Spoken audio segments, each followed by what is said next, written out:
Susan worked for us for a number of years as our assistant winemaker. We kind of used to jokingly say we're the University of Dry Creek. People come here to learn how to make wine and then go on to bigger and better things elsewhere. I'm Susan Lueker, and I am currently the Bordeaux winemaker for Kendall Jackson. I worked here from 1994 to 2000.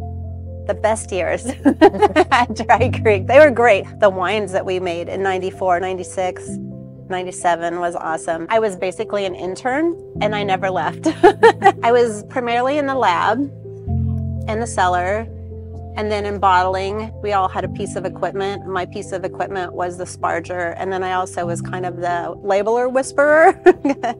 If you walked away, the labels would start spewing everywhere, but if you stood there and watched it, it stayed good. It stayed calm. So that was one of my things. But I really loved working at Dry Creek because if you were finished with what you had to do, you could always run upstairs and help with marketing, or you could run to the tasting room and pour wine for people. And you weren't isolated or siloed into one thing. Well, I was the only woman in the cellar, so that was another reason it was great to go and be with the women upstairs or in the tasting room. I always felt like I was kind of the calming force in the cellar. The guys got a little too macho with each other. I'd be like, hey, okay, let's just settle down. I didn't feel like I didn't belong.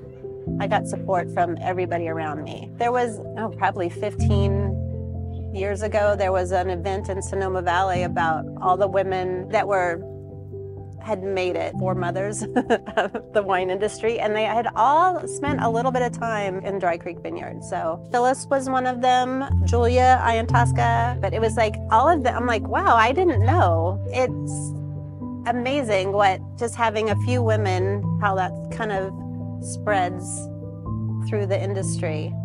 Because I guess there really weren't that many people that hired women at that time. And I was too naive to know. I remember Dave saying, like, whenever anybody asks you how was the vintage, you said, this was the best vintage ever. And I'm like, but that's always like, because people will always ask you that. And I always like having that in my back pocket, like, this is the best vintage ever. This one, right now. And it's true. And there's something great about every vintage. You know what you're doing and you have the diversity of vineyards, you can make something great in every vintage. Now there are so many more women in the industry. I think Davis's class is pretty much 50-50, maybe 55% women. I think within the group that I'm working now, there's at least 50% women winemakers. And sometimes the women are assistant roles, but you're still there. So you're still exposed and able to move up. The women I know don't stop. They're willing to put in extra hours. I think of it almost like being a female role as being the nurturer, being the one that you keep going, you don't stop.